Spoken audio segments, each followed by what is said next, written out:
નમસ્કાર વિદ્યાર્થી મિત્રો, ધોરણ 8 વિષય ગણિત આપણો કોર્સ પૂર્ણ થયા બાદ હવે આપણે આજે જે SA2 એક્ઝામ આવવાની છે એ SA2ની એક્ઝામની અંદર જે આપણે VSQ છે તે VSQનું સોલ્યુશન મેળવીએ કે જેથી તમે તે એક્ઝામની અંદર સારું એવું પરફોર્મ કરી શકો અને સારા ગુણ મેળવી શકો. તો VSQમાં સૌથી પહેલાં છે નીચેના વિધાનો ખરા છે કે ખોટા તે આપણે જણાવવાનું છે. તો પહેલાં જોઈશું કે 100 ને 4 વડે ભાગતા પૂર્ણખંડ સંખ્યા મળે. તો આપણને ખબર છે કે 100 ને આપણે 4 વડે ભાગીશું તો જવાબ શું મળશે? 25. શું 25 એ પૂર્ણઘન સંખ્યા છે? તો ના, 25 એ પૂર્ણઘન સંખ્યા નથી, પૂર્ણ વર્ગ સંખ્યા છે. માટે પહેલું વિધાન કેવું કહેવાશે? ખોટું. ત્યારબાદ કીધું છે ઋણ સંખ્યાનો ઘન હંમેશા ઋણ સંખ્યા જ હોય. તો તે વાત સાચી છે. કોઈ પણ સંખ્યા ઋણ હોય અને એનો ઘન કરવામાં આવે તો તેનો જવાબ પણ આપણને ઘન સંખ્યા જ મળશે. એટલે કે ઋણ સંખ્યાનો ઘન હંમેશા ઋણ સંખ્યા જ મળશે. બેકી સંખ્યાનો ઘન હંમેશા બેકી સંખ્યા જ મળે. તો તે વાત પણ સાચી છે. ધારો કે બેકી સંખ્યામાં આપણે કોઈ સંખ્યા 2 લઈ લઈએ તો 2નો ઘન એટલે 8. તો 8 પોતે પણ કેવી સંખ્યા થઈ? બેકી સંખ્યા થઈ. એટલે કે કોઈ પણ સંખ્યાનો એકમનો અંક બેકી હશે તો તેનો ઘન કરવાથી મળતી સંખ્યા પણ એકી સંખ્યા જ હશે. ત્યારબાદ ચોથો VSQમાં ચોથા ખરા ખોટામાં એવું પૂછ્યું છે કે ગ્રાહક દુકાનદાર પાસેથી વસ્તુ ખરીદે ત્યારે GST ચૂકવે છે તે નફાનો એક ભાગ છે. તો તરત જ આપણે કહી શકીશું કે ના, તે નફાનો એક ભાગ નથી. તે વિધાન કેવું કહેવાશે? નફાનો ભાગ છે. એવું વાત ખોટી છે. માટે આ વિધાન ખોટું કહેવાશે. સામાન્ય રીતે બેંક અને પોસ્ટ ઓફિસમાં વ્યાજની ગણતરી અર્ધવાર્ષિક થાય છે. તો તે વિધાન સાચું છે. ત્યારબાદ છે 80 મિલીલીટર અને 120 કિલોમીટરનો ગુણોત્તર 2:3 છે. અમુક વિદ્યાર્થી છે ને ઉતાવળમાંનો ગુણોત્તર કરવા જાય તો 80/120 તો કે 0 0 કેન્સલ. તો 8 એટલે 4 દુ 8 અને 12 એટલે 4 તરી 12, જેમાંથી 4 કેન્સલ તો વધ્યા 2/3. તો 2/3 જોઈને તરત જ વિદ્યાર્થી એમ કહી દેશે કે હા, આ વિધાન તો સાચું છે. પરંતુ બંનેનો એકમ જુઓ, મિલીલીટર તથા કિલોમીટર. એટલે કે બંને ચલરાશિઓનો એકમ સમાન નથી, માટે તેમનો ગુણોત્તર તો લઈ જ ન શકાય. માટે આ વિધાન કેવું કહેવાશે? ખોટું કહેવાશે. ત્યારબાદ m²n અને mn² એ સજાતીય પદો છે. તો જુઓ, m²n અને mn² ચલ સરખા છે પરંતુ તેમની ઘાત સરખી નથી, માટે તે સજાતીય પદ કહી શકાય નહીં. બે એકપદીનો ગુણાકાર હંમેશા દ્વિપદી જ થાય. તો તે વિધાન કેવું કહેવાશે? ખોટું કહેવાશે. ત્યારબાદ x+7 ગુણ્યા x-7 બરાબર x² - 49 થાય. તો તે વિધાન સાચું છે વિસ્તરણ સૂત્રની મદદથી. છોલ્યા વગરની પેન્સિલ એ પ્રિઝમ છે. તો તે વિધાન કેવું આવશે? સાચું આવશે. છોલ્યા વગરની પેન્સિલ એ પ્રિઝમનો આકાર આપે છે. ત્યારબાદ એવું કીધું છે યુલરનું સૂત્ર f+v - e બરાબર 2 થાય. તો તે વિધાન પણ કેવું છે? સાચું છે. 10 બાજુ, 20 ધાર અને 15 શિરોબિંદુ ધરાવતો ઘન પદાર્થ હોઈ શકે. તો આપણી પાસે યુલરનું સૂત્ર તો છે જ. હવે બાજુ એટલે શું કહેવાય? ફેસિસ. તો ફેસિસ એટલે f બરાબર 10, ધાર એટલે કે એજ્ડ એટલે કે એજ બરાબર 10 અને શિરોબિંદુ એટલે વર્ટાઇસિસ એટલે v બરાબર 15. હવે આપણી પાસે જે સૂત્ર છે f+v - e, એમાં કિંમતો મૂકી દઈએ તો fના સ્થાને 10, vના સ્થાને 15 અને eના સ્થાને 10. e એટલે આપણી પાસે એજ હતી, 20 ધાર છે એટલે કે ધાર એટલે એજનું મૂલ્ય આપણને 20 આપ્યું છે. તો અહીંયા આપણે 20 મૂકીશું. તો 10 + 15 કેટલા થઈ ગયા? 25. 25 - 20 તો કેટલા મળે છે આપણને? 5. આપણને કેટલા મળવા જોઈએ? અહીંયા આગળ 2 જ મળવા જોઈએ. એટલે કે યુલરનું સૂત્ર એના માટે સાચું બનતું નથી. માટે આવો કોઈ ઘન પદાર્થ હોઈ શકે નહીં. માટે આ વિધાન કેવું કહેવાશે? ખોટું કહેવાશે. તો આની સાથે આપણે ખરા ખોટા પૂરા કર્યા. હવે આપણે જઈ રહ્યા છીએ MCQs તરફ. ઓકે, હવે MCQ જોઈએ. તો પહેલો MCQ છે કે 1 થી 100 સુધીમાં પૂર્ણઘન સંખ્યાઓ ખાલી જગ્યા છે. હવે 1થી 100 સુધીમાં પૂર્ણઘન સંખ્યાઓ એક તો આવશે 1, કારણ કે 1નું ઘનમૂળ 1 થાય. બીજી સંખ્યા આવશે 8, 8નું ઘનમૂળ 2 થાય. પછી આવશે 27, 27નું ઘનમૂળ 3 થાય. પછી આવશે 64, 64નું ઘનમૂળ 4 થાય. પછીની સંખ્યા આવશે 125, જેમાં 125નું ઘનમૂળ 5 થાય, પરંતુ 125 તો 100 કરતાં વધી જાય છે. માટે 1થી 100 સુધીમાં પૂર્ણ ઘન હોય તેવી સંખ્યાઓ આપણને કેટલી મળી કહેવાય? 4 સંખ્યાઓ મળી કહેવાય.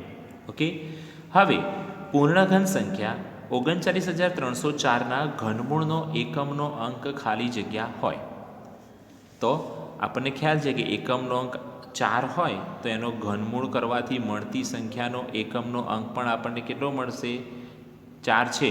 હવે જો 4 હોય તો ચોખ્ખું ચોખ્ખું 16 ચોક 64, તો એકમનો અંક 4 હોય તો એનો ઘન કરવાથી પણ એકમનો અંક આપણને કેટલો મળે છે? 4 જ મળે છે. માટે એમાં જવાબ આવશે 4. નીચે પૈકી કઈ સંખ્યાનો ઘન પોતે જ છે? તો -1. તો -1નો ઘન કરીશું તો -1 ગુણ્યા -1 ગુણ્યા -1, તો 1 એકા 1 એકા 1, અને 3 વખત માઇનસ છે તો -1.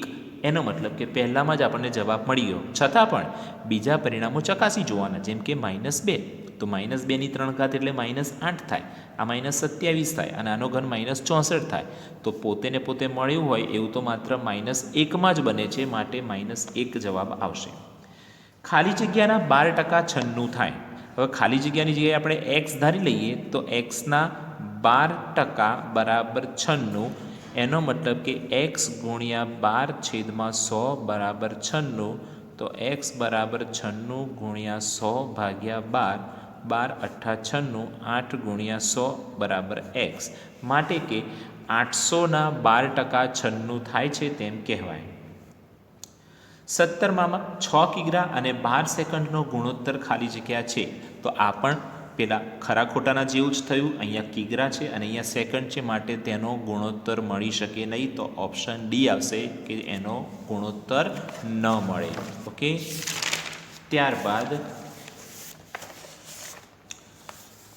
18મો MCQ.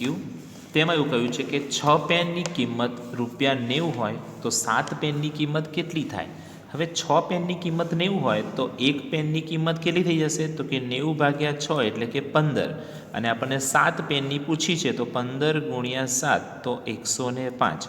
આ MCQs છે એટલે રીત બતાવવી જરૂરી હોતી નથી. માટે શોર્ટ ટેકનિકથી તમે કેવી રીતે જવાબ સુધી પહોંચી શકો એ હું તમને સમજાવી રહ્યો છું.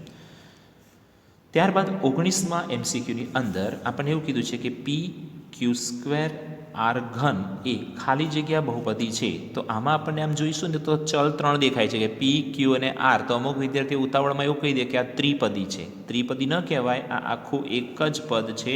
માટે તેનો જવાબ આવશે એકપદી.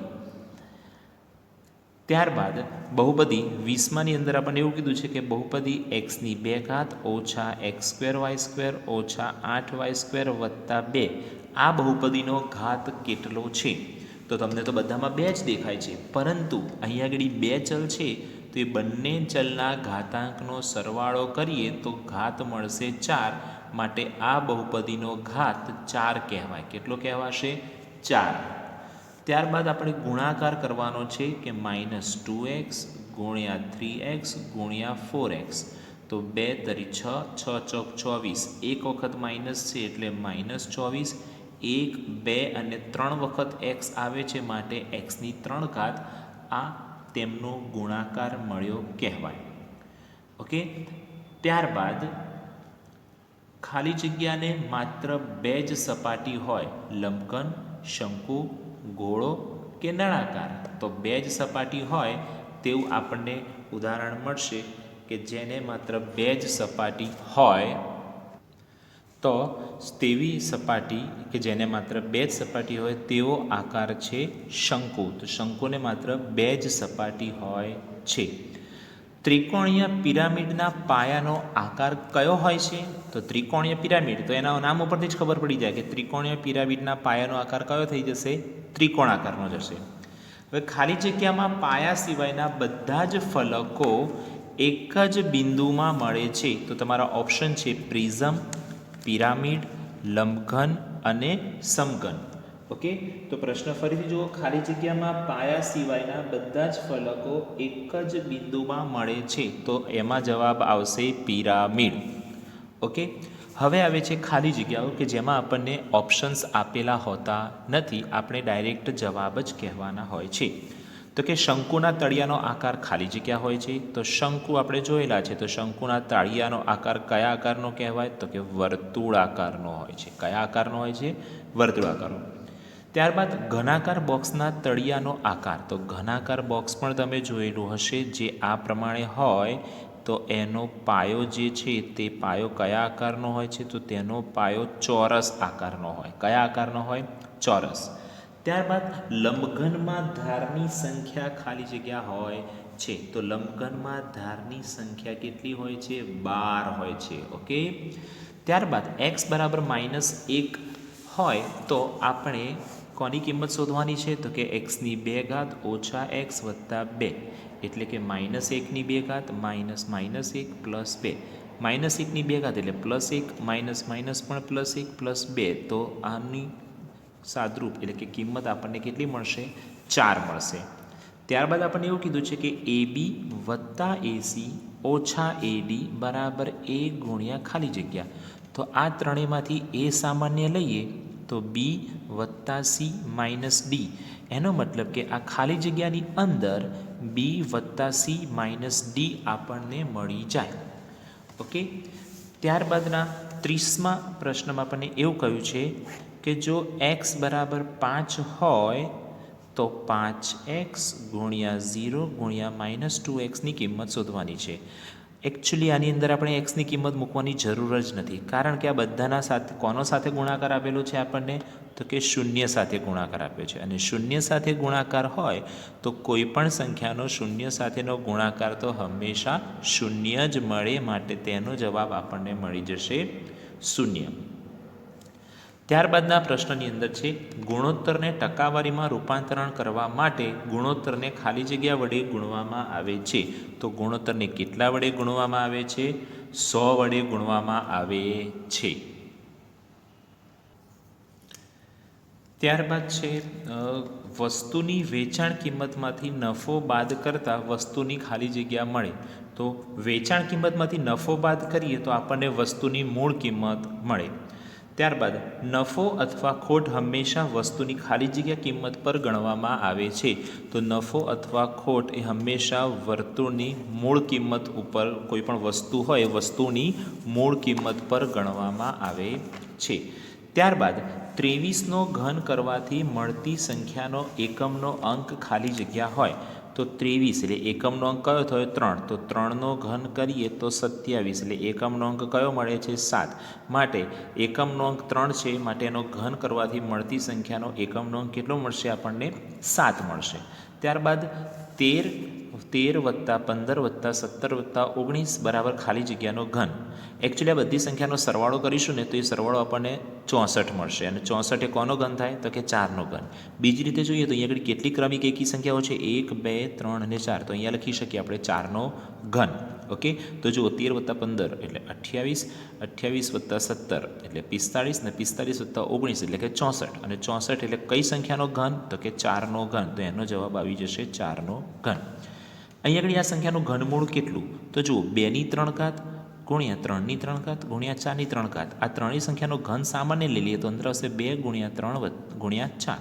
4 × 12, 12 × 24નો ઘન. તો એનું ઘનમૂળ કેટલું કહેવાય? તો કે 24. તો એનો જવાબ આવી જશે 24. હવે નીચેના પ્રશ્નોના એક કે બે શબ્દોમાં ઉત્તર આપવાના છે, અથવા તો આંકડામાં ઉત્તર આપવાના છે. એક સમય સંખ્યાનો છેદ તેના અંશ કરતાં 3 વધુ છે. જો અંશ x હોય તો તે સમય સંખ્યા કઈ હોય? છેદ અંશ કરતાં 3 વધુ. હવે અંશ x તો છેદમાં 3 વધારે, એટલે કે x/x + 3 મળશે. એક ચલ સુરેખ સમીકરણને કેટલા ઉકેલ મળે? તો એક ચલ સુરેખ સમીકરણને માત્ર ને માત્ર એક જ ઉકેલ મળે. ત્યારબાદ 1/2x બરાબર -5નો ઉકેલ કેટલો થાય? તો 2 સામે લઈ જઈશું તો x બરાબર -5 × 2 એટલે તેનો ઉકેલ -10 મળે. પહેલી 10 એકી સંખ્યાઓનો સરવાળો કેટલો થાય? પહેલી 10 એકી સંખ્યાઓનો સરવાળો. એકી સંખ્યાઓ 1 3 5 7 9 11 1 2 3 4 5 6 13 15 17 અને 19 1 2 3 4 5 6 7 8 9 અને 10 આ 10 સંખ્યાઓનો સરવાળો કરીને આપણે જવાબ લખી નાખવાનો. ઓકે, જે સંખ્યાનો એકમનો અંક 5 હોય તે સંખ્યાના વર્ગમૂળનો એકમનો અંક કયો હોય? તો એકમનો અંક 5 હોય તો વર્ગમૂળનો એકમનો અંક પણ આપણને કેટલો મળવાનો છે? 5 જ મળશે. ત્યારબાદ 50 અને 70 વચ્ચેની પૂર્ણવર્ગ સંખ્યા. તો પૂર્ણવર્ગ એટલે એવી સંખ્યા કે જેનું વર્ગમૂળ નીકળી શકે. તો 51 52 53 54 55 56 એ બધામાંથી વર્ગમૂળ નીકળે એવી સંખ્યા તો માત્ર ને માત્ર એક જ છે. કઈ? 64. ત્યારબાદ 43માં પ્રશ્નમાં એવું કહ્યું છે કે જો ડી બરાબર -1 હોય તો ડી વર્ગ વત્તા ડી ઘનની કિંમત શોધવાની છે. એનો મતલબ કે ડીના સ્થાને આપણે -1 મૂકી દેવાના. તો -1નો વર્ગ એટલે +1 વત્તા -1નો ઘન એટલે -1. તો 1 - 1 તો એની કિંમત આપણને મળી જશે 0.